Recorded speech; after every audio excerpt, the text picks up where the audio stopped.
নদীর ছলোচ্ছল শব্দে জেগে উঠলাম আবার।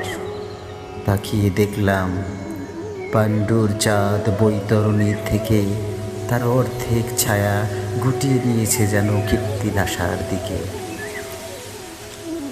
জানো নাকি চাঁদ, নীল কস্তুরী আভার চাঁদ, আমি অনেক দিন অনেক দিন অন্ধকারের সারাচ্ছারে অনন্ত মৃত্যুর মতো মিশে থেকে হঠাৎ ভোরের আলোর মূর্খ উচ্ছ্বাসে নিজেকে পৃথিবীর জীব বলে বুঝতে পেরেছি আবার।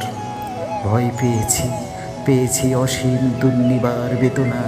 দেখেছি রক্তিম আকাশে সূর্য জেগে ওঠে মানসিক সৈনিক সেজে পৃথিবীর মুখোমুখি দাঁড়াবার জন্য আমাকে নির্দেশ দিয়েছে। কোনোদিন মানুষ ছিলাম না আমি, হে নর, হে নারী, তোমাদের পৃথিবীকে চিনিনি কোনোদিন। আমি অন্য কোনো নক্ষত্রের জীব নই, যেখানে স্পন্দন সংঘর্ষ গতি, যেখানে উদ্যম চিন্তা কাজ, সেখানেই সূর্য পৃথিবী বৃহস্পতি কালপুরুষ অনন্ত আকাশ গ্রন্থি, শত শত শূকরের চিৎকার সেখানে, শত শত শূকরীর প্রসব বেদনার আড়ম্বর। এইসব ভয়াবহ আরতি। গভীর অন্ধকারের ঘুমের আস্বাদে আমার আত্মা লালিত। আমাকে কেন জাগাতে চাও হে সময় গ্রন্থি, হে সূর্য, হে মাঘ নিশীথের কোকিল, হে স্মৃতি, হে হিম হাওয়া, আমাকে জাগাতে চাও কেন?